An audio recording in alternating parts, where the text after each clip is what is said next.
Here we have a couple more examples of equations with fractions. And if you want to take a moment and see if you can figure out what you need to do with this, that would be great. If not, that's okay. I can help you through it. Okay, the first example here, part D, we're looking for a common denominator. Now this time we have two denominators. Our denominators are a 2 and a 3.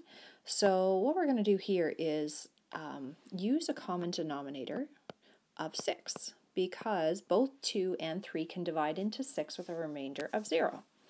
So we're going to multiply both sides of the equation by 6. So I'm going to have 6 multiplying this side, which is a plus 5 divided by 2. And the 6 also has to multiply the a minus 8 divided by 3.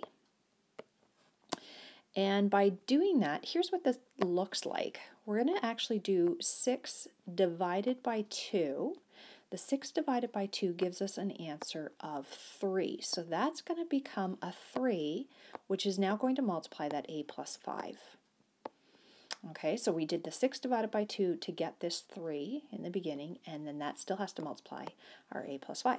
Now we're going to do the same type of thing on our right side. We have a 6, and then we have our divide by 3. So our 6 divided by 3 here is now a 2.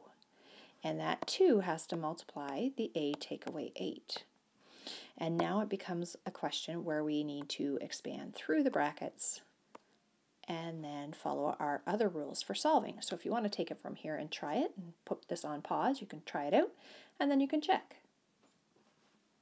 Okay, you should have had a 3a plus 15 is equal to 2a take away 16. And then we're going to subtract the 2a from both sides so that we get rid of the a's on the right side of the equal sign. So 3a take away 2a would just be 1a. We still have the plus 15 equals, these guys go away, and we're left with negative 16. Now to get a by itself, it's a plus 15. We're going to subtract 15 from both sides.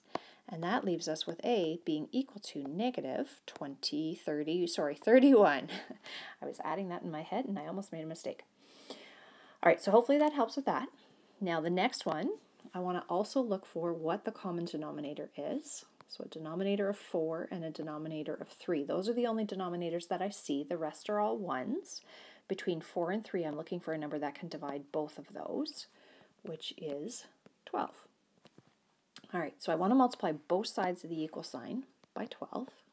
So this 12 has to multiply all of these things. It has to multiply the 1/4 x plus 7 and the plus 2x. So the plus 2x is a separate term. And then we also have to multiply the other side, this 2/3 x take away 5. That also needs to get multiplied by 12. Okay, so here's what's happening here. In this left side, we do have the 1/4 multiplying the x plus 7. They're attached through multiplication, so even though we have this plus sign in between, since they're attached through this multiplication here, it actually is considered to be one term. So that 12 could multiply the 1/4, and 1/4 of 12, or 12 divided by 4, that's going to result in the number 3. So that 3 comes from, let me see if I can put this together here. It comes from multiplying the 12 and the 1/4 together. That's where the 3 comes from. I'm just going to erase that. Hopefully this shows up on the video that I've circled it and then uncircled it. But you get a 3 out of that, and then that has to multiply the x plus 7. But that 12 also has to hop through the bracket and multiply the 2x. This plus breaks it into two separate terms, and the 12 has to multiply the 2x, which gives us then a plus, and then 2 times 12 is 24 with an x. Okay, so just be careful of these ones. That's like super tricky. That's like pushing you into that top challenge question. All right, on the right side of the equal sign, we have a 12 times a 2/3 times an x minus 5. So I'm going to multiply these together first. 12 times 2 is 24. 24 divided by 3. So this really is a 12 over 1. That would be a 24 divided by 3, which turns out to be 8. So that 8 has to multiply the x minus 5. And now this question, again, is like one that we could do from before. So you can try and finish that off, see what you get, and check your answer.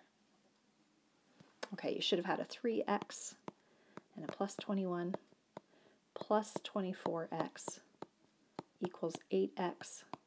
Take away 40. So I'm hopping through the brackets. And remember, you only hop until you get to the end of the bracket, and then it's done. So when I got to the 7, I got my 21 when I multiplied it by 3. But then that was the end of the bracket here, so then I was done. And I didn't need to multiply the 3 by the 24. And then likewise, the 8 has to multiply the x and the subtract 5 to get the minus 40. Combining these like terms, I have 3x's, add 24x's, that's 27x's. So 27x plus 21 is equal to 8x, take away 40. I'm going to get my x's on the same side of the equal sign. I'm going to subtract this 8x to undo it. Gone. But then I have to subtract 8x on the other side of the equal sign.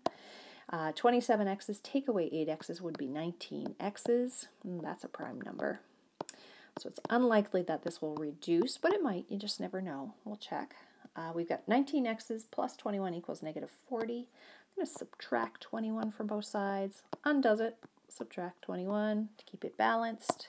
We have 19x's left on the left side, and that has to equal negative 61. And then to get x by itself, we're going to divide both sides by 19.